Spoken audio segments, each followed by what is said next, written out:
Halo semuanya, pada video kali ini saya akan menjelaskan tentang sejarah kegagalan Windows Vista. Sebelum saya memulai presentasi, izinkan saya untuk memperkenalkan diri terlebih dahulu. Perkenalkan, nama saya Made Sugandi Ganteng Bogata, NIM saya 2010-3069. Jadi, hal pertama yang ingin saya jelaskan adalah tentang sejarah Windows Vista. Microsoft pertama kalinya mengumumkan Longhorn pada bulan Juli 2001. Bahkan sebelum peluncuran Windows XP pada bulan Oktober tahun yang sama. Pada awalnya, Longhorn diharapkan untuk mulai dijual pada kisaran tahun 2003 sebagai batu loncatan di antara Windows XP dan Blackcomb yang sekarang dikenal sebagai Windows 7. Secara bertahap, Longhorn nyatanya dibangun dengan banyak fitur-fitur dan teknologi baru dari Blackcomb, sehingga tanggal peluncuran pun berkali-kali diundur. Microsoft kemudian mengumumkan pada 27 Agustus 2004 bahwa perusahaan itu melakukan perubahan yang signifikan. Pembangunan Longhorn diulang kembali dan didasarkan pada basis program Windows Server 2003 rilis kandidat SP1.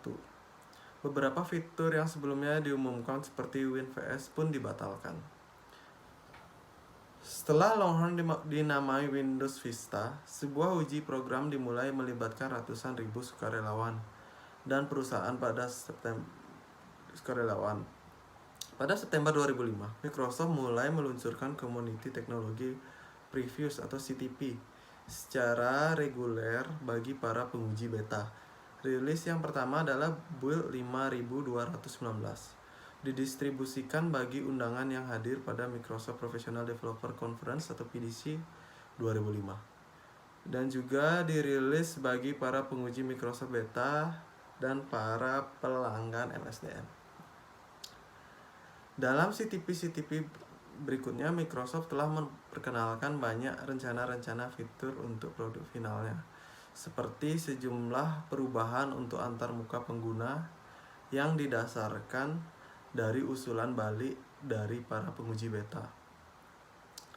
Windows Vista dianggap telah memiliki fitur yang lengkap dengan peluncuran Build 5308 CRT yang dirilis pada 22 Februari 2006. Pekerjaan yang menunggu para programmer Microsoft hingga tanggal dan dirilisnya versi final nanti cenderung difokuskan pada stabilitas, kinerja, kompatibilitas aplikasi dan driver, serta dokumentasi. Begitulah sejarah singkat dari Windows Vista. Selanjutnya saya akan menjelaskan tentang fitur-fitur apa saja yang terdapat di dalam Windows Vista. Ada beberapa fitur yang terdapat di dalam Windows ini, diantaranya ada Windows Aero, di mana desain baru antarmuka pengguna, singkatan dari Authentic, Energetic, Reflective, dan Open. Antarmuka baru ini dimaksudkan agar lebih estetis dan bersih ketimbang antarmuka Windows sebelumnya, termasuk jendela-jendela transparan, animasi, dan tampilan yang bagus. Animasi pada Windows Aero dapat tampak pada saat aplikasi tertutup, diminimalisasikan, dimaksimalisasikan, dan juga pada tombol rekomendasi. Selanjutnya ada Windows Shell. Windows Shell yang baru ini berbeda sekali dengan Windows XP. Sebagai contoh, start menu yang telah diubah, bahkan kata start pun telah diganti sebagai tombol Windows biru yang baru. Selanjutnya ada fasilitas pencarian, Windows Sidebar, Internet Explorer 7 Plus, Windows Media Player 11, Windows Media Center, Windows Live Show, Firewall, Defender, dan lain sebagainya. Nah, selanjutnya saya akan menjelaskan apa sih pemicu dari kenapa Windows Vista ini dibilang gagal. Nah, dari kendala dari dalam proses pembuatannya saja tak mengherankan selepas diluncurkan Vista memperoleh banjir kritikan. Vista datang pada publik dengan perubahan desain yang secara substansial, berbeda dengan pendahulunya XP. Sayangnya, perubahan yang cukup mencolok tersebut memerlukan dukungan kemampuan mesin komputer yang sangat tinggi. Vista sangat berat jika dipasang pada komputer dengan spesifikasi rendah. Hal tersebut menjadi alasan pertama banyak orang enggan memperbarui sistem operasi dari XP ke Vista. Selain itu, Windows Vista hadir dengan teknik keamanan baru. Microsoft memperkenalkan User Account Control atau UAC pada Vista. UAC mencegah aplikasi-aplikasi biasanya dalam proses pemasangan atau install yang tidak diketahui menjalankan proses komputasi sendiri. Perlu persetujuan dari pengguna agar aplikasi bisa dijalankan. Sayangnya UAC bagi banyak orang menjadi bencana, apalagi karena terlalu banyak permintaan persetujuan UAC. Karena kesal, banyak pengguna yang mematikan UAC alih-alih memberikan kenyamanan. Nah, hal tersebut justru menjadi bumerang bagi pengguna Vista. Program-program antah berantah bisa leluasa menjalankan operasinya. Dari sisi perangkat keras, Windows Vista juga banyak kendala. Vista diketahui banyak bermasalah dengan perangkat-perangkat keras lawas yang membuatnya tidak bisa dipasang pada sistem komputer berbasis Vista.